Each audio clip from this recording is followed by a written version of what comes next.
MASH, this podcast, giving my thoughts on TripleMania that happened this last Saturday. It's my little joke going into this would be, I wonder if Mundo is salty at all, considering everybody's talking about Rosemary and not about his championship win. Everybody's talking about Sexy Star and how much they hate her, and is Rosemary okay, and everybody's ignoring Mundo. No, it's a little joke there. And we're going to cover all that. I will admit there was some of this that I did tune out for, because there was just so many people on this show, and especially that multi-team tag match. I mean, it was very cool. It had that WrestleMania feel where you try to get like everybody on the card. This being the 25th anniversary, they try to bring back a lot of Lucha Libre legends from the past. And I recognized some of the names like Halloween, and it was cool to see guys like Psychosis in there. But let's talk about the parts that, I should say that mattered to me. The whole show overall was actually very interesting to watch, just culturally, and that's not meant to sound ignorant. It had that big show feel. It was in a huge arena. There was like 20,000 people there or whatever, sold out. I wish they had guys like Matt Striker, or someone like that. Matt Striker is not everybody's cup of tea, but I wish they had guys like him or someone like Jim Ross or someone, calling the action. I know Jim Ross is tied to WWE, so he obviously wouldn't, but I'm just saying someone like that, someone who could really call the action and who maybe had a little more clue who these people were. It was worse than I would say Jim Ross doing the New Japan LA shows. Jim Ross had a couple flub ups as far as like people coming down to the ring and whatever, and Kevin. I mean, these guys are podcasters. They're like me. And obviously they know the shows. They watch them. They know most of the guys, but I don't think they know a lot of the history. And just there was so much that was lost in the show, and I don't know. But, I mean, they did their best with what they had, so I'm not going to say they were crap or anything like that. It just would have been nice to get someone a little better like Matt Striker or someone like that. Kevin Gill's got a podcast. I didn't catch the other guy. He was trying to do the Spanish translating. The translating wasn't bad. It's just that I was watching it on my TV on Twitch on my Xbox 360, and you could barely hear them. It was so quiet. It was more quiet than what they were actually, with the guy that I was actually speaking on TV. So that was another part of it too. It was like, what? If you're translating and I can't hear you. But let's get into some of the matches. This is courtesy of WrestleZone.com. The pre-show was interesting. They had two tag matches. They were called what were they? Llave de Gloria, the Key to Glory matches, and basically it had a bunch of 2, 3, 4. It was 2 3-on-3 matches. It looks like, or 1 4-on-4 and 1 3-on-3 of all guys and girls against each other, and it was for a chance to become part of the AAA roster, which is kind of cool. So it had that had kind of a feel like what the hell is that? American Idol, only for wrestling. Vampiro was out there with La Parca, and also I can't think of the girl's name. I'm not real familiar with all the women from AAA. But nonetheless, they were out there kind of judging and taking notes and such. I'm not going to go through all the names, but then later on in the show, when they got to the main card, I believe it was after the first match, or after the second match actually, Vampiro came back out to announce the winners. He announced 3 winners. However, everyone who competed will be in the first class of the brand new AAA training school, which is actually run by Vampiro, from what it sounds like. Which is that's pretty cool. You know, that is you know, big accomplishment for these kids. So you know, this is the next generation. You know, and we kind of saw that in this show. We saw like almost like a passing of the torch as such at the end of the show as well. We'll get to that. And a lot of these were tag matches, and I don't know, I just kind of tune out for some of the multi-person tag matches unless I'm really vested in someone who's on there. Hernandez was in the first one. That was kind of cool. It's a lot of interesting characters I've never seen before.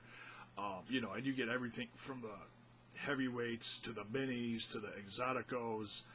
Something you don't see in the American culture at all. So it was very, like I said, culturally, this whole show was, top to bottom, was very, like, wow. You know, some of it, just to see all the different characters come out. Really interesting. One thing that has caught a lot of news, and I'm getting to that now, is the Reina de Reyes Championship match. It was a Sexy Star defending against Hamada and Shani and Rosemary. Now, in watching this, number one, I was excited to see Rosemary there representing Global Force Wrestling. So I found that very interesting. I didn't think that Sexy Star was going to lose, but it was still very interesting to see. You know, the USA get represented here, and it was a good match. It was pretty stiff. I'd have to go back and watch the whole thing because a lot of people are saying how stiff it was, and but the ending is what everyone is talking about. Sexy Star knocked Rosemary off the top rope and put her in an armbar. And when I was watching this, I mean, we see this all the time. You know, the bad guy comes out, has his match, puts us. Okay, for example, Rusev. How many times have we seen Rusev put someone in the camel clutch and not let go after the match is done? We've seen that a million times. So when I saw this, when I saw Rosemary put her in an armbar, I didn't think anything of it. Okay. So, and then all of a sudden the next day I start hearing stuff about, oh, Rosemary was injured and Sexy Star was shooting on her. And I watched the clip, and it really doesn't look, I mean, from the angle that they showed it, it's hard to tell, you know, because I've heard before with, you know, if the arm is bent a certain way, you're not going to get hurt from the move. If it's twisted another way, you can basically break their arm or tear, you know, muscles and tendons and whatever. From the angle I saw it, it's really hard to see because, you know, Sexy Star was, you know, writhing around after the match and really going to town on her arm, which in any other match looks like anything else we've seen before. That's why I was like, I don't understand what everybody's freaking out about. But apparently, Sexy Star did wreck Rosemary's arm. We have not heard a report as far as what the actual damage is. I'm sure that'll come out sometime this week. And everybody, I mean, everybody and anybody in the independent scene, bigger names down to smaller names, is giving Rosemary support and calling out Sexy Star for her behavior in the ring, that she was unsafe. And I agree. You know, you're in a business where you're there to put on a show. You're a professional wrestler. You're there to look like you're kicking everybody's ass, but you're doing it in a way that you're not really hurting each other. Okay, and Sexy Star went out of her way to actually hurt Rosemary. That's so uncool, you know. And it makes me sad. It really does, because in loving Lucha Underground, Sexy Star is one of my favorite female wrestlers on there. You know, she was champ, she's done great things, you know, and then I hear this, and it's like, really? What are you doing? I don't understand, you know, and it's inexcusable, it really is. It's, you know, you're out there to be a professional and have a match and work together, you know, to put on a show, and you went out of your way to hurt someone. It's not cool. And I'm already hearing stories about how Sexy Star's booked for other shows, and they're basically unscheduling her for the shows that she's supposed to show up in, a WrestleCade or something like that. Cody Rhodes, Sami Callihan, everyone and anyone is showing respect for Rosemary, support for her, and saying how deplorable this incident was. And it's really a shame, you know, because this was a big show. This is like the equivalent of something like this happening at a WrestleMania for this culture, you know. It's not cool. So then, what else here? We had the AAA tag team match was interesting. Global Force Wrestling was represented again. They had Andrew Everett tagging with the return to professional wrestling, DJ Zema Ion, who was almost killed in the last time he was in a professional wrestling ring. He had, I don't remember, I'm sorry, I don't remember what the injury was. It was something internal, it was something really bad, and he had surgeries, and well, he's fine now. So he's back to doing this, and his outfit for the coming down to the ring with the lights and the helmet and the pads and everything lit up. It was really cool. You got to go catch the footage of that. Aerostar and Drago, the Clowns, and the tag champs. Who were the tag champs? I didn't catch who the tag champs were. Also Dark. I'm trying to pronounce this. I apologize. Dark Scoria and Dark Cuervo. They're the tag team champs. Or no, they were the tag team champs, and the Clowns won the match. Actually getting help in the match from Marty the Moth. Came down in clown makeup. That was cool to see, you know, being a fan of Lucha Underground, and having him help them. So obviously he's getting booked down there a little more often. I think he's worked a few shows. So that was nice to see. Good match. You know, just interesting to see all the different teams and some of these guys who I don't see on a daily basis like we do in the WWE. Oh, almost spot of the evening. Pretty much, and just ridiculous. I was shocked by this. Aerostar was on the lighting trestle above the ring, and it kept, I don't know, for whatever reason, I guess he's done this before. It was brought down so we could jump on it. It was taken way up in the air, way up in the air, like 30, 40 feet up in the air. It was ridiculous. I don't think it was as tall as it was like when Shane fell, you know, what was that, 20 years ago?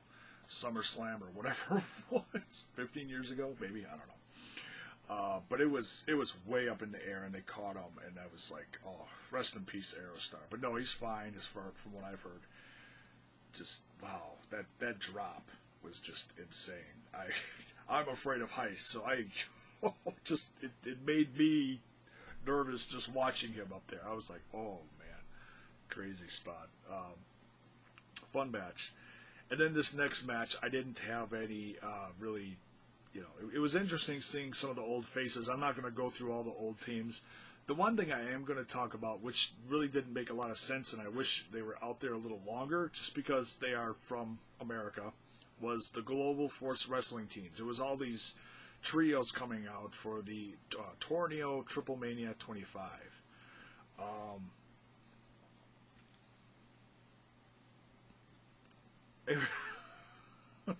The Global Force Wrestling team was Jeff Jarrett, Bobby Lashley, and Moose. They all came out separately. They didn't come out together like all the other teams came out together, which was weird. Lashley and Moose started fighting, which didn't make any sense. And then Jeff Jarrett came out last from the two before the two were even, they were out there. They wrestled against each other, which didn't make any sense. And then they left. And then Jeff Jarrett came out separate. He was, oh man, he was throwing tortillas in the crowd. Oh my God, just horrible. Just shame on you, Jeff. That was crazy. Just wow. So but that was funny though. So he comes out, starts kicking everyone's butt, and then one by one the teams are eliminated. And Laparca's team won. Not too much else to say about it. It was cool to see, like I said, see some of the classic faces like Psychosis and a few others. But other than that, I really wasn't too familiar with a lot of these teams. But that's the Mexican culture. So some of these guys are legends. Some of them, I'm sure, they're just getting thrown in there because it's the biggest event in AAA history. Street fight between Pagano and Macias ended in basically a no contest because someone else came down. Was his name? Ray Scorpion. He came down and took out both guys and ended the match. Which I was kind of looking forward to this because I like Macias. Don't know too much about Pagano, but I know he's one of the bigger names in AAA. What else? Oh, okay, here we go. Johnny Mundo against Fantasma and Tejano, defending his championship. They had all three belts hanging above the ring for this ladder match. Crazy spots for this ladder match. A lot of fun and interesting. And I mentioned this in the Lucha Underground review a few days ago with Chris Phoenix, saying that Kevin Cross in a Facebook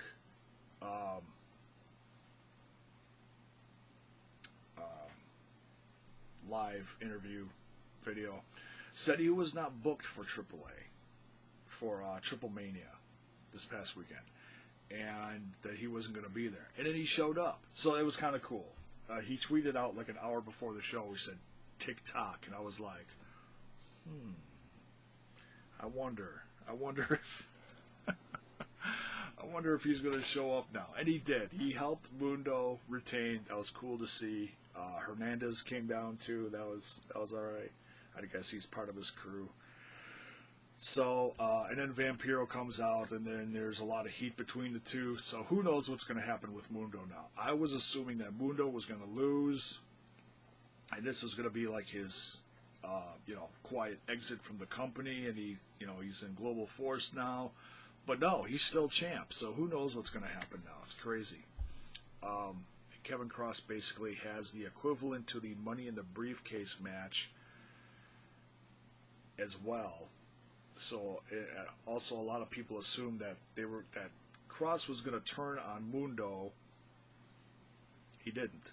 He said blood is thicker than water. So what's going to happen? Kind of weird.